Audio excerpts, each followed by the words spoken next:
नमस्कार, एमपी अब तक आप देख रहे हैं और आपके साथ मैं हूं पुनीत। चलिए खबरों की करेंगे शुरुआत। आज संत रविदास की जयंती है और इस मौके पर आज सरकार की तरफ से मेगा आयोजन किए गए, क्योंकि केवल एक आयोजन नहीं, कई जगहों पर आयोजन किए गए, हर जिले में आयोजन किया गया और इस मेगा आयोजन में एससी वर्ग के युवाओं को सौगात दी गई है। उनके कौशल उन्नयन के लिए स्वीकृत ये पत्र उन्हें प्रदान किए गए। कोरोना से पीड़ित होने के बावजूद कार्यक्रम में मुख्यमंत्री वर्चुअली शामिल हुए और कहा कि मैं कोरोना से पीड़ित हूं, इसलिए आ नहीं सका, अन्य कोई बीमारी होती तो मैं रुकता नहीं। मौके पर मुख्यमंत्री ने घोषणा की और कहा कि भोपाल में बन रहे ग्लोबल स्किल पार्क का नाम संत शिरोमणि रविदास के नाम पर रखा जाएगा। ये मुख्य आयोजन शुरू होगा।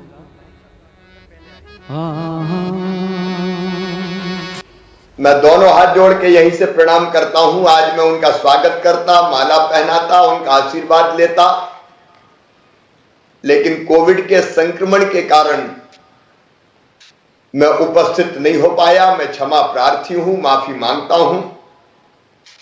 और कोई बीमारी हो जाती तो मैं नहीं रुकता। बचपन से मैं गाता रहा हूं और आज भी वो भजन मुझे बड़ी प्रेरणा देता है। प्रभु जी तुम चंदन हम पानी, जाकी अंग अंग बास समानी। प्रभु जी तुम घन वन हम मोरा, जैसे चितपथ चंद चकोरा। प्रभु जी तुम दीपक हम बाती, जाकी ज्योत जलत दिन राती। प्रभु जी तुम स्वामी हम दासा, ऐसी भक्ति करत रह दासा। हम ये फैसला कर रहे हैं कि भोपाल में एक बहुत बड़ा ग्लोबल स्किल पार्क बन रहा है, गोविंदपुरई में बन रहा है, सैकड़ों करोड़ रुपए की लागत से बन रहा है। सिंगापुर सरकार के साथ मिलकर बना रहे हैं। वहां श्रम की पूजा होगी, काम सीखने जाएंगे, 1, 2, 10 नहीं हजारों नौजवान जाएंगे और इस स्तर का काम सिखाएंगे कि तत्काल उनको रोजगार मिल जाएगा। उस ग्लोबल स्किल पार्क का नाम संत शिरोमणि रविदास जी महाराज ग्लोबल स्किल पार्क रखा जाएगा। और वहीं संत रविदास जयंती पर जिला मुख्यालय में कार्यक्रम हुए, जिसमें मंत्री, सांसद और बीजेपी के नेता शामिल हुए। दतिया में मंत्री नरोत्तम मिश्रा ने दिव्यांग बच्चों को माला पहनाकर सम्मानित किया और उन्हें कृत्रिम उपकरण बांटे। तो हरदा में संत रविदास जी की जयंती धूमधाम से मनाई गई। कृषि मंत्री इसमें शामिल हुए। रैली में उन्होंने संत रविदास जी की फोटो लेकर अहिरवार समाज के युवाओं के साथ वे नाचते हुए चल रहे थे। शाहजहांपुर में संत रविदास जयंती के मौके पर शहर के कम्युनिटी हॉल में कार्यक्रम रखा गया, जिसमें सांसद महेंद्र सिंह सोलंकी शामिल हुए। धार में पूर्व कैबिनेट मंत्री रंजना बघेल और धार विधायक नीना वर्मा संत रविदास के भजनों पर जमकर थिरकती दिखाई दी। खंडवा में सांसद ज्ञानेश्वर पाटिल ने चरमकार समाज के लोगों को शॉल और श्रीफल देकर सम्मानित किया।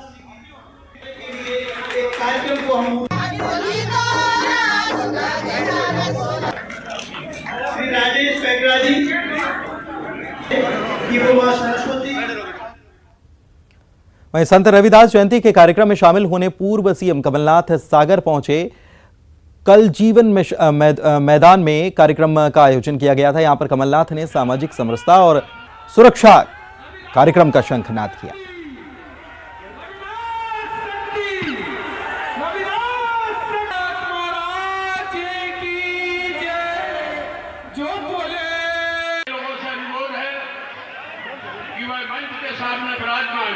हमारे सभी अतिथियों को कृपया इधर भोपाल की बात करते हैं, जहां पर जिला शिक्षा अधिकारी ने आदेश जारी किया है कि फीस न जमा करने वाले छात्रों को एग्जाम देने से निजी स्कूल संचालक रोक नहीं सकते हैं। ये बड़ी खबर आपको बता रहे हैं कि जिन्होंने फीस जमा नहीं भी की है तो भी उनको एग्जाम देने से रोका नहीं जा सकता है। और अगर फीस नहीं जमा करने वाले छात्रों को परीक्षा देने से रोका गया तो निजी स्कूल संचालकों पर कार्रवाई कर दी जाएगी।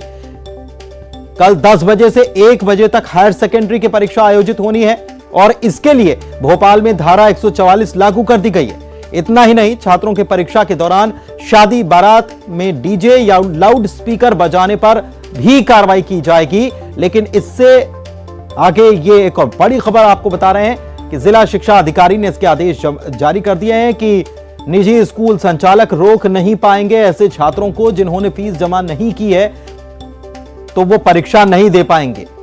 जितेंद्र हमारे संवाददाता हमारे साथ जुड़े हुए हैं, उनसे बात करते हैं। जितेंद्र, कोरोना काल में फीस को लेकर पहले से काफी विवाद हैं और ऐसे में हो सकता है कि कई ऐसे छात्र हों जो परेशान हों, जिनको एडमिट कार्ड शायद ना मिल पाया हो फीस ना देने की वजह से। ऐसे में अब स्कूल कब एडमिट कार्ड जारी करेंगे, क्योंकि ये आदेश जारी कर दिया गया कि एग्जाम देने से रोका नहीं जा पाएगा?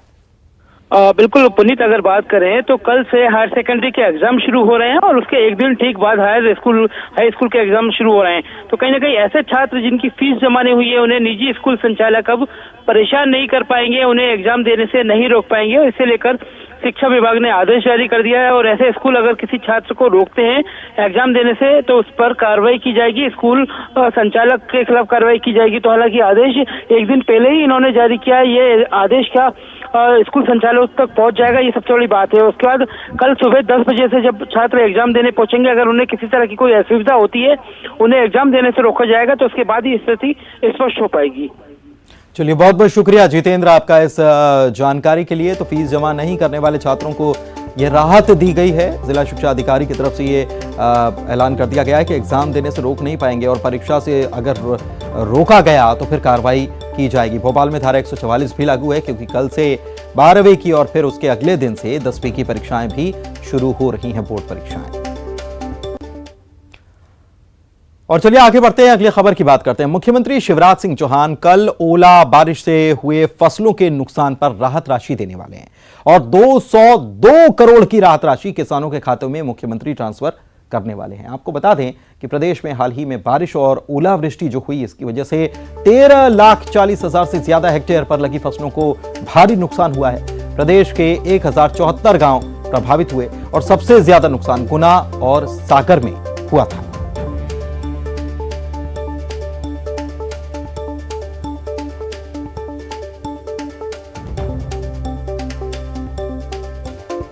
तो 202 करोड़ की राशि का वितरण मुख्यमंत्री के द्वारा किया जाएगा, सीधे किसानों के खातों में ये रकम पहुंचाई जाएगी। और ये रकम इसलिए पहुंचाई जा रही है कि किसानों ने जो मेहनत की थी उस पर बारिश और ओलों की वजह से, ओलावृष्टि जो हुई थी उसकी वजह से पानी फिर गया और सब बर्बाद हो गया, जिसके बाद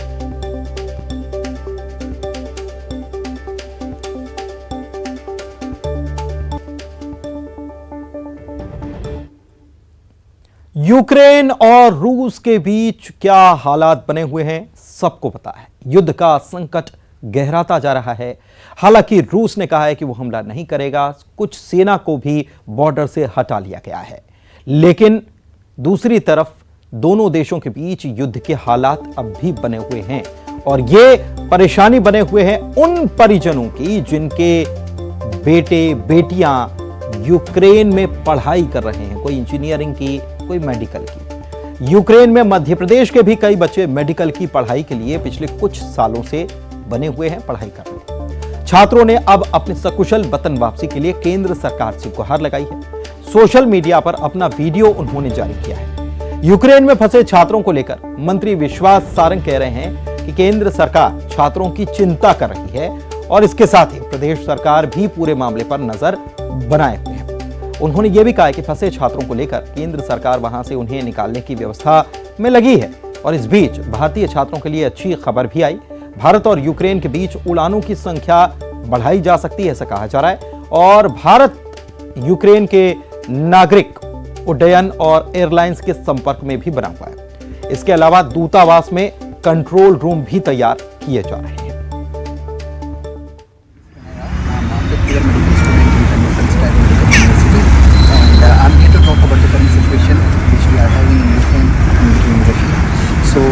अभी करंट सिचुएशन की बात करें तो आप देख सकते हैं मेटरनोकल का चार्ज। देखिए, केंद्र सरकार सभी तरह की चिंता कर रही है और हमने भी बातचीत की है और जो मध्य प्रदेश के बच्चे हैं उनको भी सुरक्षित आने का मौका मिल सके, इसकी पूरी विदेश मंत्रालय ने व्यवस्था की है।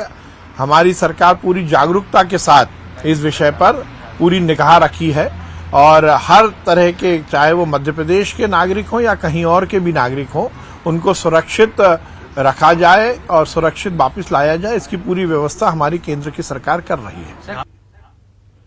ग्वालियर में थीम रोड को लेकर सियासत फिर से तेज हो चली है।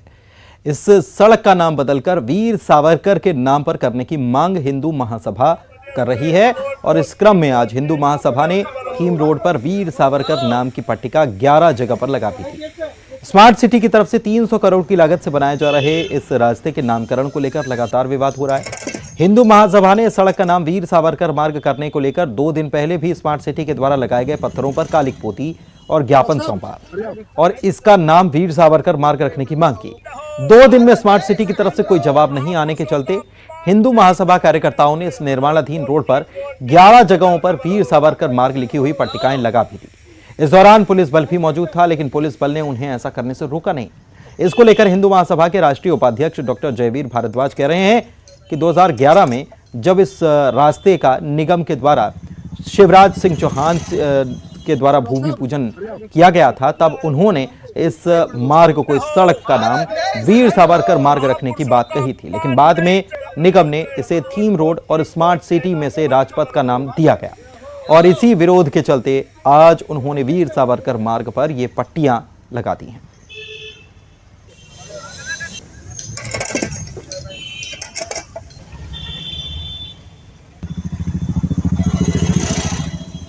डॉक्टर 2011 में वीर सावरकर मार्ग इसका नाम रखा गया था। तत्कालीन मुख्यमंत्री शिवराज सिंह चौहान जी के द्वारा भूमि पूजन किया गया था। आज हमने क्योंकि स्मार्ट सिटी के द्वारा कभी इसको राजपथ मार्ग, कभी इसको जो है थीम रोड कहा जाता है, इसलिए युवक हिंदू महासभा के कार्यकर्ताओं ने जो है इसको 13 तारीख को जो इसका जो कॉलेज पहुँचकर अपना जो विरोध दर्ज कराया था और आज हमने जो है निश्चित रूप से इसका नाम 11 नाम पट्टिकाएँ रखकर वीर सावरकर मार्ग रखा है और हमारी जो स्पष्ट कहना है कि कल जो रंगीन फव्वारा चालू किया, इसलिए आज हमने माला अर्पण कर वीर सावरकर जी पर मिष्ठान वितरित किया। बीजेपी के प्रदेश अध्यक्ष वीडी शर्मा ने हिजाब विवाद को लेकर कहा है कि देश शरीयत से नहीं संविधान से चलेगा। कॉलेज शिक्षा के लिए है, लेकिन कुछ तथाकथित ठेकेदार विवाद को हवा दे रहे हैं और ओवैसी टाइप के लोग देश का वातावरण खराब करना चाहते हैं। प्रदेश की सरकार सभी को साथ लेकर चलने वाली सरकार है। ये जो देश है वो भारत के संविधान और कानून से चलेगा, ये शरीयत के कानून से भी नहीं चलेगा। इसलिए कॉलेज कैंपसों को कॉलेज कैंपस और उसका वातावरण, संस्कृति का निर्माण और व्यक्तित्व के निर्माण का और शिक्षा ग्रहण करने का कैंपस है। जो तथाकथित ठेकेदार इस प्रकार की चीजें करने का प्रयास करते हैं, ये मध्य प्रदेश के अंदर न होगा और न होने दिया जाएगा। न कभी किसी ने कहा कि आप कैसे आएंगे, क्या पहन करके आएंगे। शालीनता और सभ्यता सबके आचरण में है, वो हमारे आचरण में भी है और सबके में है। समाज इस बात को मानता है और समाज चाहता भी है, लेकिन इस प्रकार के जो क्रिएशन करने वाले जो लोग हैं, ओवैसी टाइप के, जो इस देश का, समाज का, कैंपस का वातावरण खराब करना चाहते हैं। मध्य प्रदेश सबका साथ, सबका विकास, सबके विकास के मुद्दे पर काम करता है, इसलिए ऐसे लोगों को न कोई स्थान है न स्थान मिलेगा। मध्य प्रदेश की सरकार सबको लेकर के चलेगी। भोपाल से बड़ी खबर बता रहे हैं, यहां पर साध्वी प्रज्ञा ठाकुर ने अंतर बताया है हिजाब और खिजाब में। हिजाब से उम्र छिपाई जाती है, प्रज्ञा ठाकुर ने कहा है, और हिजाब से चेहरा छिपाया जाता है। भारत में हिजाब की जरूरत नहीं है। मदरसे में पहने हिजाब खिजाब स्कूल कॉलेज में ये बर्दाश्त नहीं होगा। ये उनकी तरफ से बयान आया और कल गृह मंत्री नरोत्तम मिश्रा कह रहे थे कि इसको लेकर कोई भ्रम की स्थिति नहीं है, कहीं कोई बैन लगा नहीं है और इसको लेकर सरकार जो है सबको साथ लेकर चल रही है। अभी कुछ ही देर पहले आप सुन रहे थे वीडी शर्मा, सांसद भी हैं, बीजेपी के प्रदेश अध्यक्ष भी हैं, उन्होंने भी साफ तौर पर कहा कि सबको साथ लेकर चलने वाली सरकार है। लेकिन भोपाल की बीजेपी की सांसद जो है प्रज्ञा ठाकुर, वो क्या कह रही हैं? वो हिजाब खिजाब में अंतर बता रही हैं। बोले खिजाब से उम्र छुपाई जाती है, हिजाब से चेहरा, और भारत में हिजाब की जरूरत नहीं है। मदरसे में पहना जाए हिजाब खिजाब, मदरसे में पहना जाए, स्कूल कॉलेज में यह बर्दाश्त नहीं होगा, यह उन्होंने कह दिया। लगाया जाता है सफेदी को मिटाने के लिए, बुढ़ापे को जवान दिखाने के लिए, बुढ़ापे को छुपाने के लिए। और हिजाब का अर्थ होता है कि अपना चेहरा छुपाने के लिए।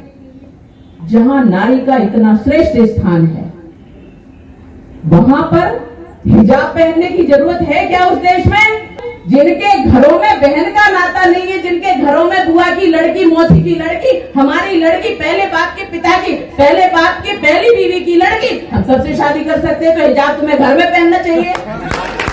आपके मदरसे होते हैं, आप मदरसों में हिजाब लगाएं, खिजाब लगाएं या कुछ और करें, हमें क्या मतलब है? आप बिल्कुल वहां अपनी वेशभूषा में रहिए, वहां के अनुशासन में रहिए, लेकिन आप अगर बाकी पूरे देश का जितने विद्यालय हैं, महाविद्यालय हैं, उनका अनुशासन बिगाड़ोगे और ज्ञान का अनुशासन बिगाड़ोगे, ज्ञान में अगर हिजाब खिजाब ये चलाने लगे तो ये बर्दाश्त नहीं होगा। जबलपुर की बात करते हैं। इस वक्त की बड़ी खबर आपको बता दें, ओबीसी आरक्षण पर हाई कोर्ट की तरफ से बड़ा आदेश आ गया है। एमपीपीएससी भर्ती प्रक्रिया में 27% ओबीसी आरक्षण पर रोक लगा दी गई है। एमपीपीएससी 2019 भर्ती प्रक्रिया में केवल 14% ओबीसी आरक्षण देने के निर्देश दिए गए। हाईकोर्ट ने राज्य सरकार और एमपीपीएससी को इसको लेकर नोटिस भी जारी कर दिया है और 14 की जगह 27% ओबीसी आरक्षण देने पर स्पष्टीकरण भी मांगा गया है। 31 दिसंबर को जारी रिजल्ट को चुनौती दरअसल दी गई थी और 27% ओबीसी आरक्षण के खिलाफ जनरल कैटेगरी की छात्रा निहारिका त्रिपाठी ने यह याचिका दायर की थी, जिसके बाद ये बड़ी खबर निकलकर सामने आ रही है। जबलपुर से हाई कोर्ट ने आदेश दे दिए ओबीसी आरक्षण पर। बड़ी खबर इस वक्त, एमपीपीएससी की भर्ती प्रक्रिया जो है इसमें 27% ओबीसी आरक्षण पर रोक लगा दी गई है और एमपीपीएससी 2019 भर्ती प्रक्रिया में सिर्फ 14% ओबीसी आरक्षण देने के निर्देश कोर्ट ने दिए हैं और साथ ही राज्य सरकार और एमपीपीएससी को नोटिस भी जारी किया है। और नोटिस में क्या है? नोटिस में है 14 की जगह 27% ओबीसी आरक्षण दिया गया, इस पर आप स्पष्टीकरण दीजिए। 31 दिसंबर को जो रिजल्ट जारी किया गया था, इसी को दरअसल चुनौती दी गई थी कि 27% ओबीसी आरक्षण दिया गया है और इसके खिलाफ जनरल कैटेगरी की एक छात्रा हैं, निहारिका त्रिपाठी इनका नाम है, इन्होंने यह याचिका दायर की थी।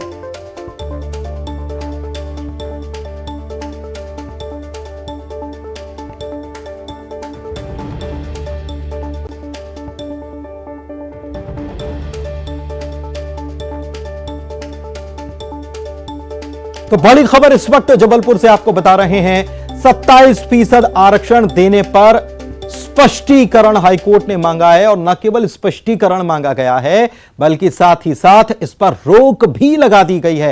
प्रतीक हमारे संवाददाता इस वक्त हमारे साथ लाइव जुड़ चुके हैं, सीधे जबलपुर चलते हैं उनके पास। प्रतीक, एक बड़ी खबर इस वक्त एमपीपीएससी के नतीजों से जुड़ी हुई आ रही है और एक बड़ा झटका कोर्ट की तरफ से दिया गया है और साथ ही साथ स्पष्टीकरण मांगा गया है कि 14% ही किया जाएगा, 27% नहीं होगा, यह भी कोर्ट ने कह दिया है।